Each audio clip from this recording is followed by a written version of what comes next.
Bienvenidas. Esto es Feminismos en Plural.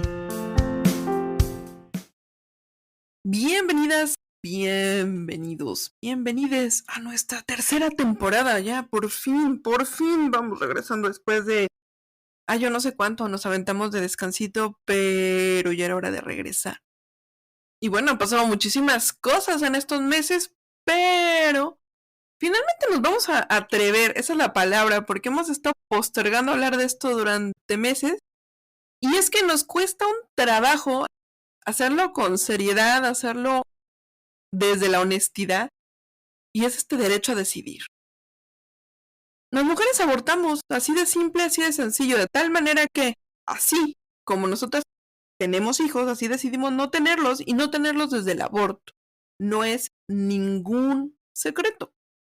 Aunque pareciera nuevo para algunas, para algunos, que parece que se espantan mucho al oír hablar de este tema y que creen que aquí les vamos a decir la receta que usted estaba esperando para poder abortar y se vayan a bailar con el diablo o yo no sé con qué. Pero vamos a empezar con este tema que la verdad sí nos ha costado mucho trabajo porque implica demasiadas cosas desde lo personal, desde lo político, desde creo que todas las aristas de nuestra vida. Y voy a empezar haciendo una pregunta básica, o sea, porque pareciera que cuando hablamos del tema de abortar es nada más voy al hospital o yo no sé con la señora del pueblo que me va a sacar el chamaco. Y no nos detenemos en esta parte anterior que los gobiernos, que la sociedad se ha quedado atrás. ¿Qué onda con los anticonceptivos, mi Fer? Hola, ¿qué tal a todas, todos y todes? Bienvenidos a una tercera temporada de Feminismos en Plural. Qué preguntita, ¿verdad? ¿Dónde aprendemos sobre métodos anticonceptivos? ¿Realmente aprendemos sobre métodos anticonceptivos poniéndole un condón a un pepino en una clase de educación sexual? Ay, que no era plátano. Bueno, depende de lo que haya en el mercado ese día, ¿verdad? Pero básicamente, ¿dónde encontramos respuestas a esas dudas existenciales que tenemos cuando somos pubertas, cuando somos adolescentes, inclusive cuando ya somos adultas y no sabemos mucho sobre nuestro propio cuerpo? ¿Cómo le hacemos para resolver este tema con nuestras parejas de forma responsable e inclusive, ¿no? Cómo atender este problema desde una perspectiva mucho más allá de lo individual y entender que no todas recibimos la misma calidad de información sexual ni reproductiva. Yo tuve la ventajota de tener una mamá que era bióloga y que daba clases de ciencias naturales y de biología y me explicó técnicamente todo, pero no todas tienen esa suerte, no todas tienen esa fortuna. Además, a muchas nos educaron a sentir vergüenza de nuestro propio cuerpo, a sentir pena, a decir, eso no se pregunta, eso lo adivinas hasta que ya te vas a casar.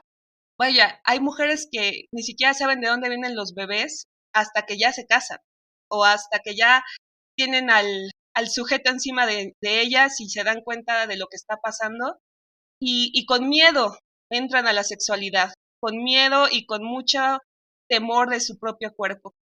Entonces, pensar esto, ¿no? Pensar que en pleno siglo XXI hay muchas mujeres y muchas niñas que tienen estos problemas de falta de acceso a la información y información de confianza, de calidad, que nos haga entender el asunto de la sexualidad como un derecho al placer, un derecho al deseo y un derecho a la libertad de decidir sobre nuestros propios cuerpos. Este es un fenómeno que ha existido siempre, como muy bien dijo mi compañera Liliana. El asunto ahora es que esta estigmatización, afortunadamente, está cambiando en muchos círculos familiares, en muchos círculos sociales, gracias a la enorme labor de muchas feministas que nos precedieron y de muchas feministas que están socializando la idea de que no hay que tener miedo de nuestra sexualidad, hay que tener miedo a la desinformación, hay que tener miedo a la falta de autocuidado, de cariño, de protección sobre nuestros cuerpos. A eso sí hay que tenerle miedo. ¿Tú cómo te acercaste a los métodos anticonceptivos, Lili? Muy buena pregunta. La verdad es que con un pepino. Claro, porque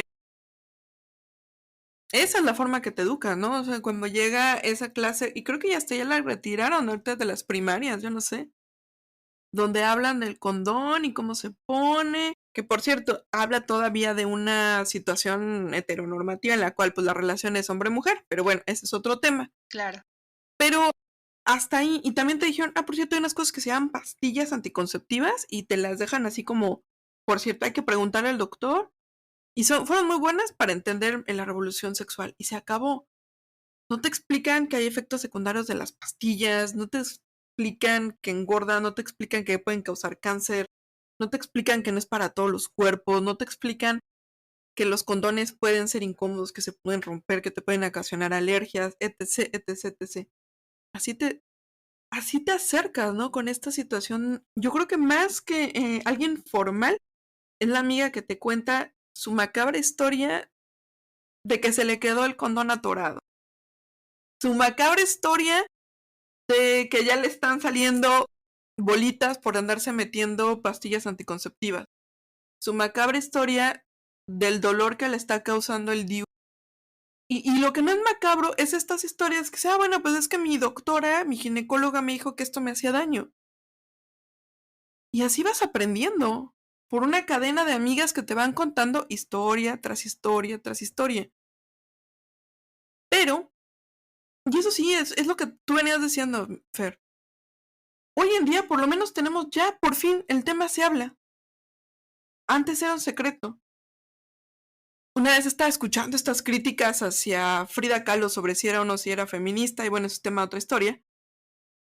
Pero lo que sí era es que fue una de las pocas que dijo, bueno, vamos a poner el aborto en la mesa de lo público.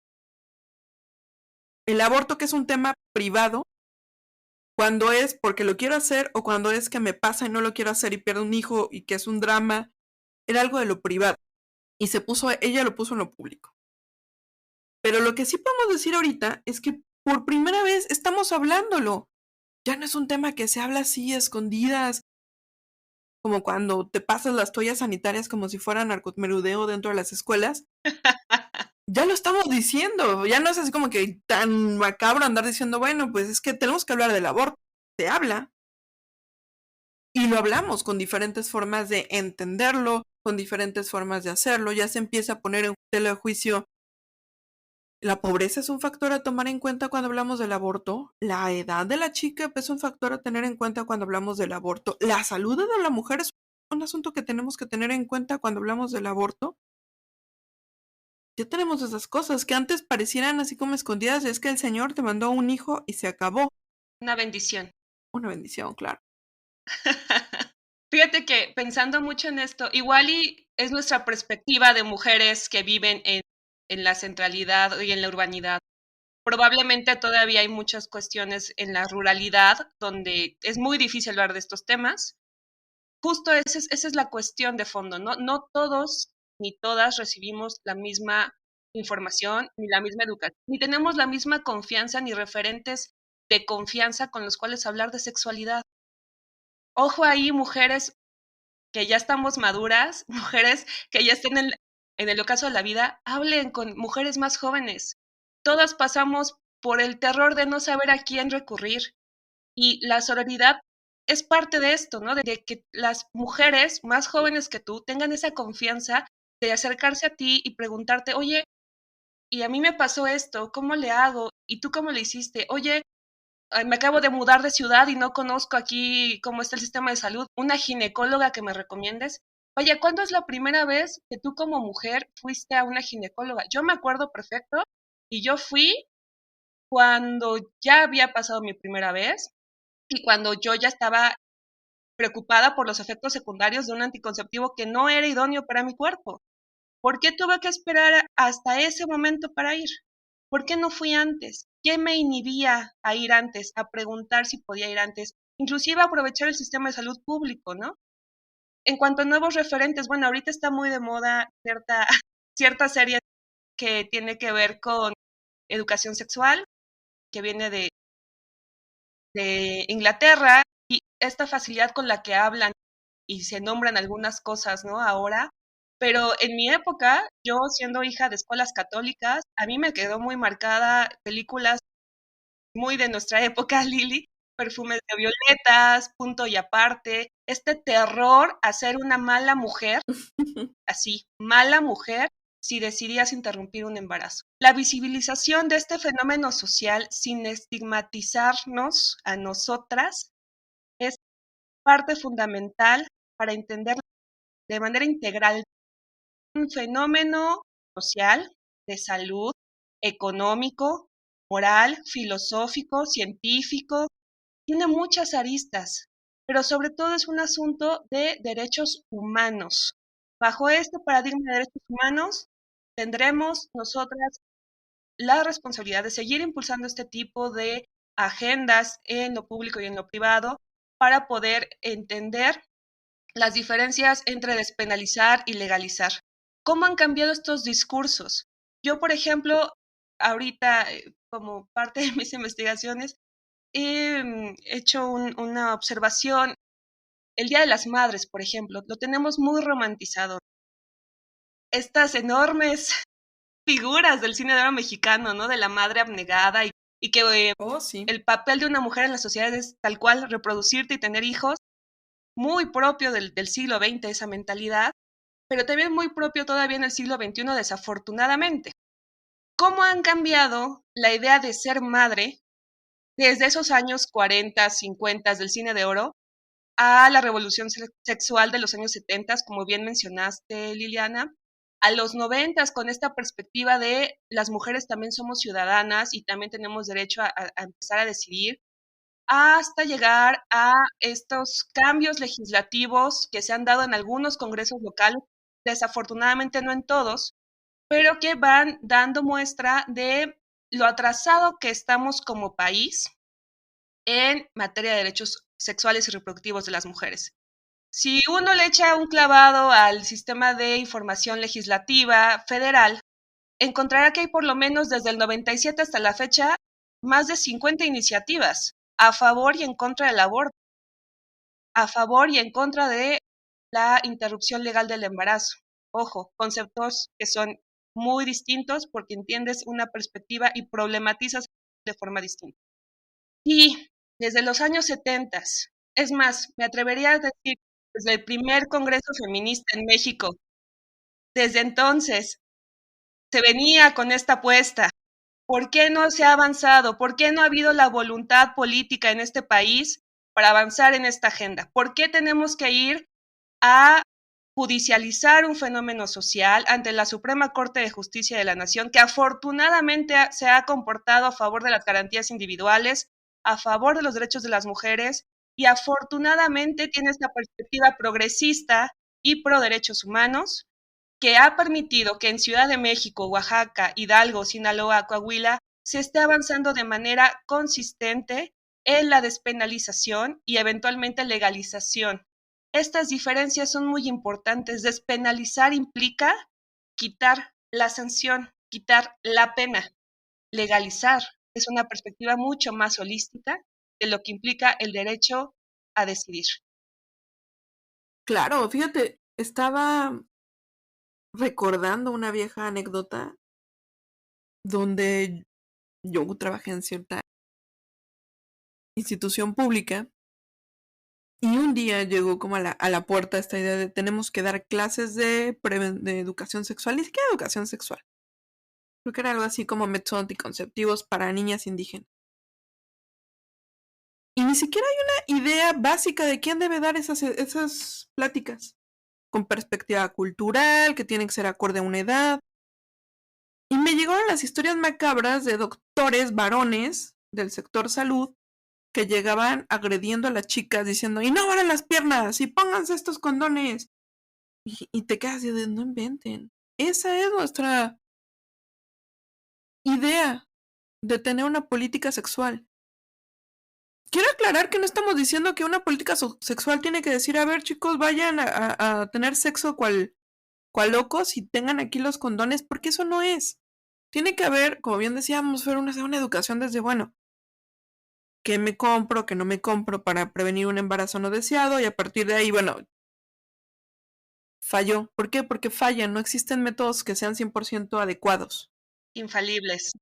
suponiendo que haya buena educación, ¿no? O sea, suponiendo que sabes cómo usarlos. Porque no sabemos cómo usarlos, pues tantito peor. Tantito o muchito peor, te embarazas. Ajá, Y no es porque son irresponsables, sino porque pues, nadie te enseña a usarlo. claro. Y llegas y tiene que haber alguien que para empezar te diga, a ver, tienes el derecho, primero que nada, a una chequeo de salud. ¿Qué tal que me contagié de algo más? Ujú. Nadie te lo avisa, nadie te dice, no sabes ni siquiera qué examen pedir para saber si tengo VIH, si tengo hepatitis, si ya tengo VPH, etcétera, y otros etcéteras de enfermedades. Me estoy dando en un contexto que no estoy preparada. Hice lo que me tocaba para no embarazarme y ni aún así. Bueno, puede que mi embarazo llegue a buen término porque parece que estoy bien de salud. Y empiezas a hacer las preguntas de, ¿tengo dinero? ¿Tengo una casa? Pero nadie te va a informar de que si tienes derecho a abortar o no. Y aparte tiene que haber ese doctor, esa doctora que te informe, usted tiene derecho, el aborto consiste en esto, hay estas formas, es gratis o te va a costar tanto, está en tu ranchería, pueblo, municipio, lo que sea, o tienes que viajar a la gran ciudad y eso implica cuánta lana estar pagando. Si imaginen ustedes si la señora quiere abortar porque no tiene dinero para darle de comer a sus hijos, porque como todas las mujeres en este país sabemos, la gran mayoría de los hombres se hacen, imaginen ustedes la palabra, para la mantención de sus chamacos, y no tiene la señora para darles de comer, y ahora resulta que tiene que pagar un aborto o tiene que pagar el viaje con quien deja el resto de los hijos para ir a la gran ciudad a que le practiquen un aborto. Me parece muy importante dos cosas de las que mencionas. Número uno, no se trata aquí de estigmatizar la pobreza, de que en automático eres pobre y pues no tienes la capacidad. La maternidad, como hemos tratado en otros programas, tiene que ver con un deseo y esa es una construcción individual que la madre, si realmente se concibe a sí misma como madre, desarrolla con el producto de una concepción. Sin embargo, hay mujeres que no lo sienten así y no tienen por qué ser forzadas, esa es la palabra, forzadas a tener hijos para los que no están preparadas. Pensar que útero igual a bebé es como del siglo XX. Pensemos qué es lo que te hace a ti sentirte lista para ser madre. ¿Tú deseas ser mamá? Sí, no, ¿por qué? ¿Quién sabe? Ahora, también está esta perspectiva de la beta, de la seguridad y de la inseguridad y las violencias sistémicas que padecemos las mujeres. ¿Cuántas violaciones hay al día? ¿Cuántas mujeres han sido víctimas de la delincuencia organizada, de migraciones forzadas, de inseminaciones forzadas? Es esta lógica de la maternidad es mucho más que traer hijos al mundo. Es saber criarlos, estar preparada para criarlos y querer ser madres. En esta situación también pensar en la segunda cosa que pensé mientras estaba abordando el tema, el asunto del presupuesto. Hay diferentes métodos de interrupción legal del embarazo. Aquí en Ciudad de México, afortunadamente, cuando se han visto estos análisis de las cifras de las mujeres, las personas gestantes, ¿no? Que vienen acá a México, a México, perdón, a la Ciudad de México. Obvio. Perdón, me salió lo capitalina, tú. Que vienen aquí a la Ciudad de México, ¿no? A interrumpir su embarazo. Muy bien lo dijiste, muchas son mujeres que ya tienen hijos, que ya experimentaron la maternidad. Muchas son mujeres que están en sus estudios universitarios y no tienen tiempo, ni está en su proyecto de vida, ni les interesa ser madres en ese momento. Muchas más son producto de las violencias sistémicas y no quieren tener hijos. Todos estos asegúnes, todos estos puntitos en el horizonte y en las referencias nos hacen pensar que las políticas públicas tienen que ser mucho más integrales para garantizar el derecho de las mujeres a decidir sobre su propio cuerpo.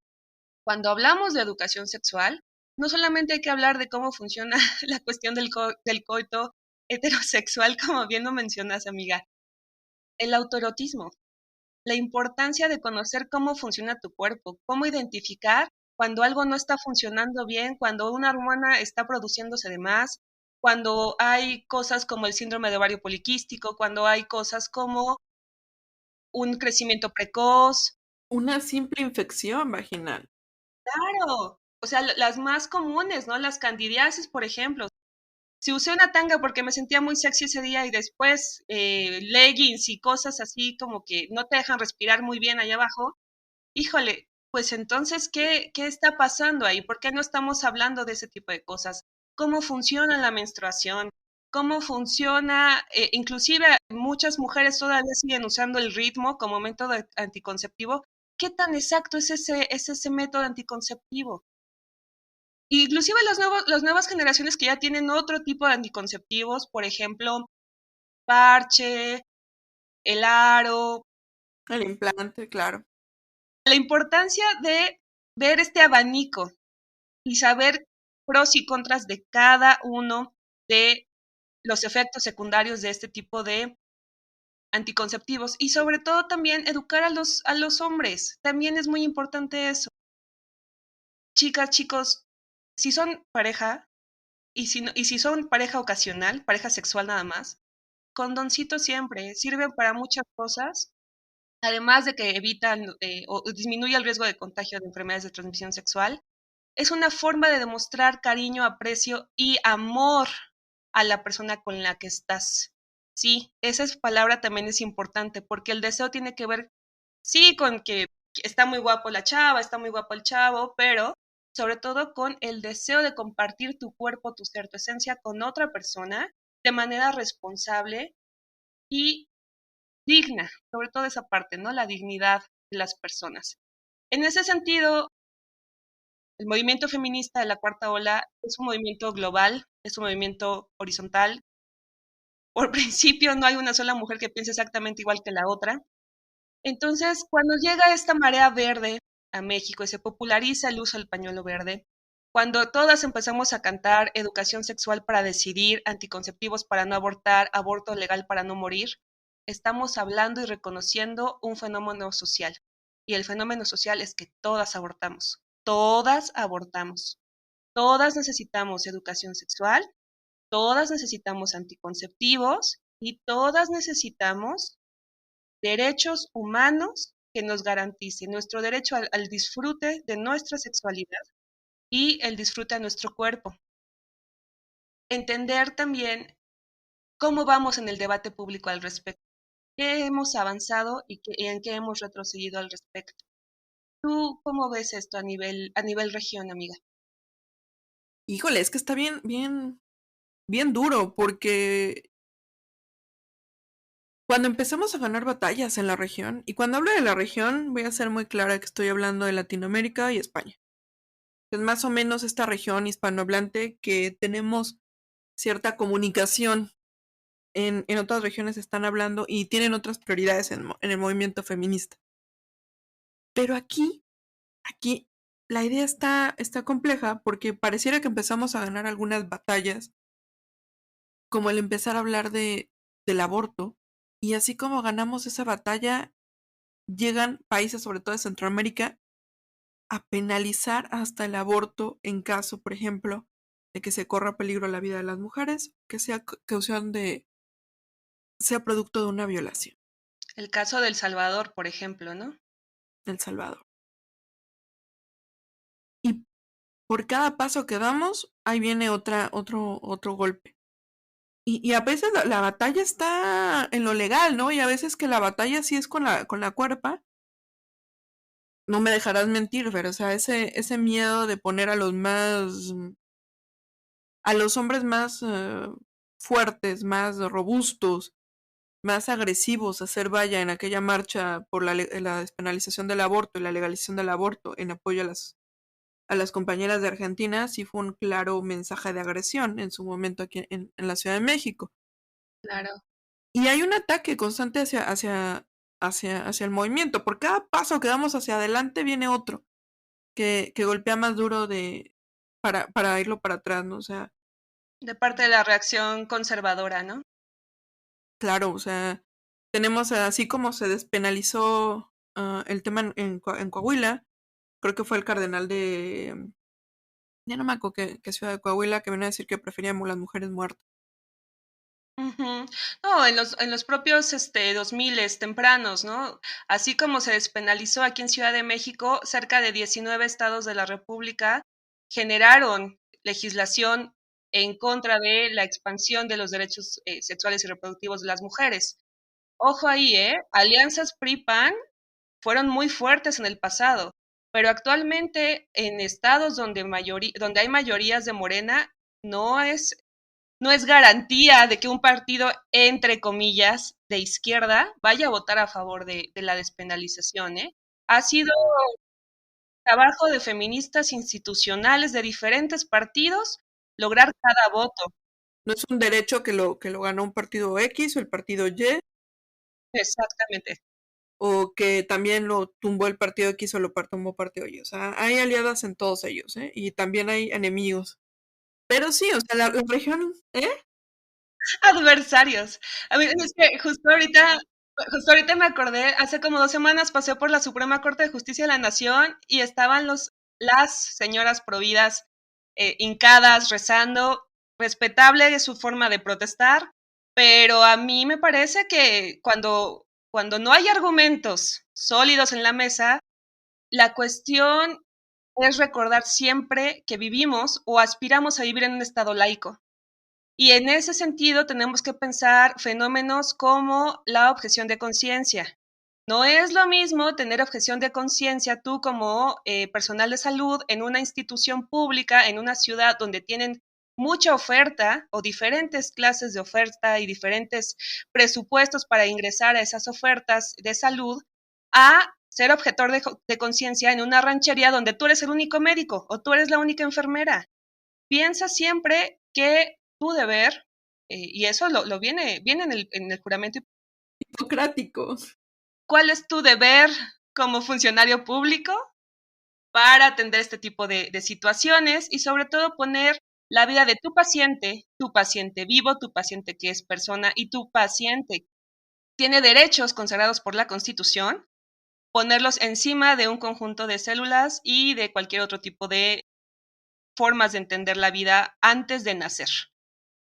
¿Con te gustaría, qué te gustaría cerrar? Ay, pues es que está complicadito, porque no hay forma sencilla de entrarle a este tema y la verdad es que sí la habíamos postergado un montón.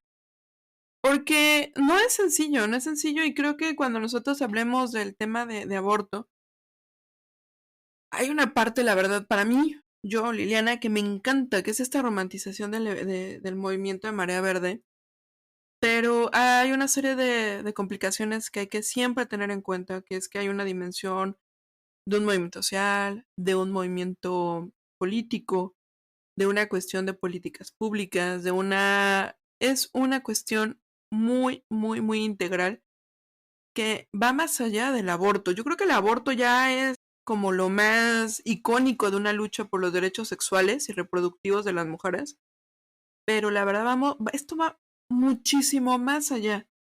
Y no nos quedemos con eso. Nosotras no queremos abortar como deporte nacional. Nosotras no queremos estar abortando porque, no, no, no. Yo creo que es todo lo contrario. Queremos una maternidad digna en el momento que lo deseemos porque queremos dar lo mejor. O no queremos ser madres porque tampoco queremos dar mediocridades. Y eso es lo que tenemos que quedar claro. No queremos abortar por abortar. Queremos una vida digna. Qué difícil es a veces reconocer cómo uno va cambiando a lo largo del tiempo. Insisto, yo hija de un sistema católico de 10 años que estuve en ese tipo de cosas, darme cuenta, afortunadamente, gracias a la educación pública, de la importancia de reconocerme digna de derechos, capaz de alzar mi voz para buscar más derechos para mis hermanas, si bien no todas sentimos las cadenas de la opresión de manera similar, si bien las que vivimos en Ciudad de México tenemos el malentendido privilegio, ¿no?, de poder decidir sobre nuestro cuerpo, en otros espacios hay mujeres que están muriendo porque no tienen garantizado este derecho. Pensar que una vez que se despenalice ya tenemos la puerta abierta es una falacia. este derecho, como todos los derechos humanos, se mantienen siempre en lucha permanente por su garantía y su eventual arropamiento de la ley.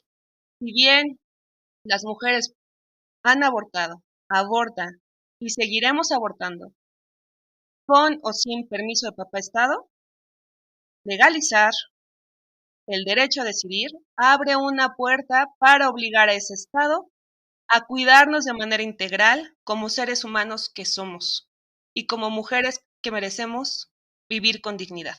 Y bien dijiste, papá Estado, este patriarcado que nos ha puesto estas reglas de juego. Pues muchísimas gracias, mi Fer. Aquí andamos siguiendo con estas pláticas que a mí me encantan y sé que a ti también.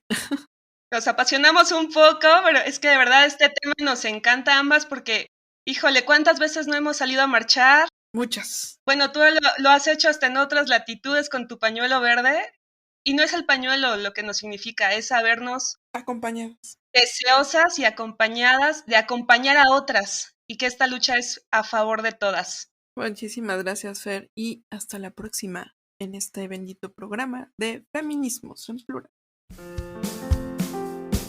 Gracias por escucharnos. Hasta la próxima semana. Síguenos en nuestras redes sociales, Facebook, Twitter, YouTube e Instagram.